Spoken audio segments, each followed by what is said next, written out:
Bonjour Chloé. Bonjour, ça va? Et toi? Ah, c'est très joli. Merci, entre. Merci. Voilà, ici c'est mon studio. Oh, c'est super beau. Ouais, c'est très agréable de travailler ici. C'est là que mon assistante vient aussi travailler avec moi tous les jours. Un tableau d'inspiration avec plein de choses, que ce soit des broderies, des minorités ou des images vintage. Et puis là, par exemple, c'est la première fois que j'ai vu ces broderies Miao que j'utilise. Donc la dame, elle coud ça et moi, j'utilise ces broderies pour faire des ceintures qui sont là. Et ça, c'est super joli. Ouais, c'est le costume au sans oiseau, qui est un costume traditionnel dans les minorités Miao du Guizhou.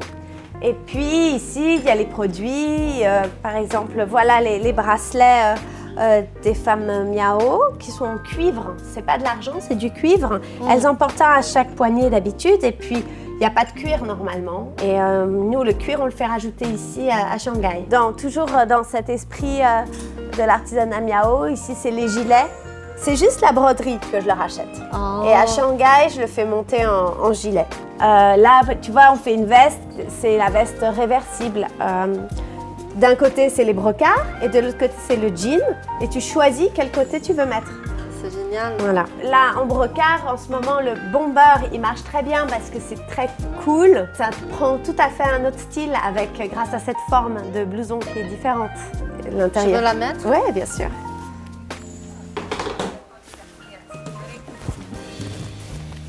C'est trop confortable. Ouais, c'est très décontracté et en même temps, ça utilise un tissu assez traditionnel, mais c'est là où c'est amusant. Il y a toute une ligne Shanghai Forever parce que j'adore Shanghai et puis il y a tout ce côté un peu vintage que je trouve très inspirant. Et Proudly made in China. Voilà. Ça, c'est sur toutes les étiquettes. Le tigre, c'est le logo en fait de chinoise parce que pour moi, c'est l'Asie.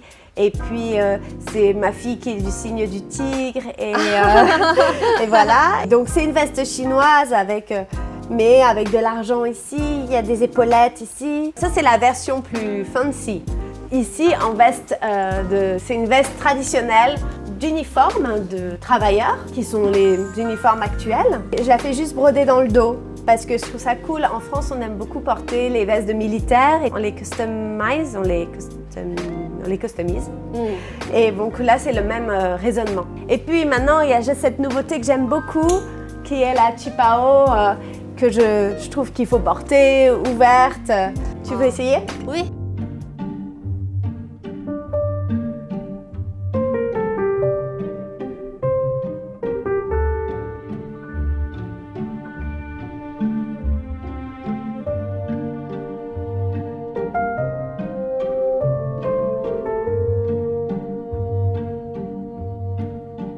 Pourquoi tu as commencé de faire cette marque chinoise? Je suis tombée amoureuse de la Chine grâce à ce déménagement en Chine.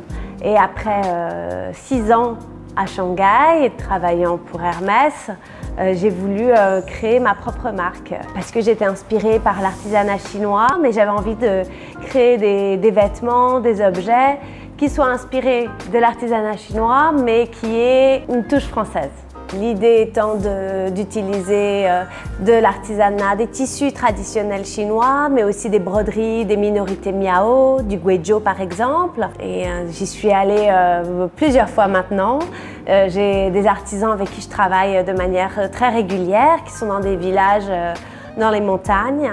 Et comment tu les as trouvés? En voyageant là-bas, le premier voyage c'était avec ma famille. Et là je suis allée chez elle et j'ai vu ces broderies et je ne connaissais pas du tout ce travail. Je ne savais pas qu'en Chine on faisait des broderies comme ça. Et là on a commencé à discuter et j'ai trouvé ça superbe. Je me suis dit il faut que je fasse quelque chose, mais c'était les morceaux de la jupe. Et donc je lui ai dit donne-moi, je t'achète un morceau. Et puis après je me suis dit mais qu'est-ce que je vais faire avec ce morceau? Et je lui ai dit, mais est-ce que tu peux coudre 2 morceaux de coton, de batik, pour que je me fasse une ceinture? Alors elle m'a dit, elle l'a fait. Et puis après, quand je suis rentrée à Shanghai et que j'ai réfléchi à chinoise, je me suis dit, comment twister pour changer cette broderie, la rendre un peu plus parisienne? Et du coup, à la place du coton, j'ai mis du cuir pour faire une ceinture avec du cuir et les broderies. Quand tu as contacté des artisans dans le Guizhou, quelles sont leurs réponses? Ils sont contents, surtout que maintenant ça fait 3 ans que je les fais travailler, donc Ils sont contents. Après, j'essaie de respecter leur travail. La dame qui fait ses broderies, je ne lui demande pas des couleurs particulières. Je respecte son travail. Donc, je lui dis, qu'est-ce que tu fais comme broderie en ce moment? Elle fait ses morceaux de broderie pour les jupes. Et elle va m'envoyer des photos en me disant, voilà ce que j'ai fait. Et là, je choisis ce que j'aime. Mais je veux qu'elle garde l'authenticité de son travail, qui est toujours ces espèces de créatures un peu mystiques, des phénix, des papillons, des choses comme ça qui sont vraiment sa culture. Et puis moi, après, je les prends telles quelles pour en faire des ceintures ou pour les monter sur des gilets. Mais je ne lui dis pas, je veux que ce soit jaune, je veux que ce soit vert, je veux que tu me mettes un oiseau. Ça prend beaucoup de temps pour elle? Oui, beaucoup. J'attends assez longtemps pour avoir les morceaux de broderie. En même temps, c'est ça qui fait la beauté du produit.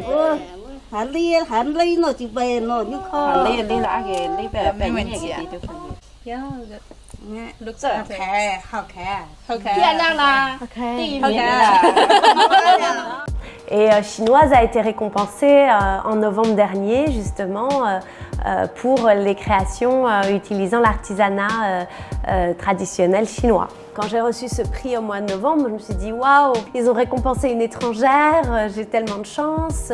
Du coup, dans ces moments-là, ça me donne du courage et dans ce cas, j'avance.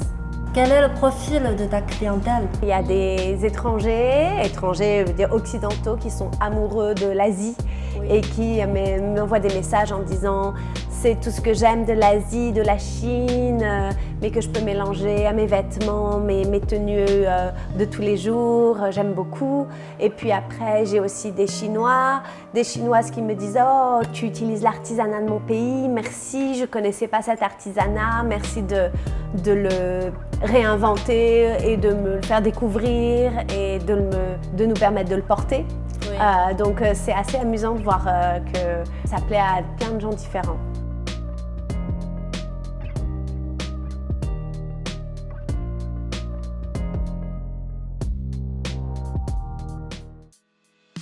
Oh, regarde le chat, il est drôle.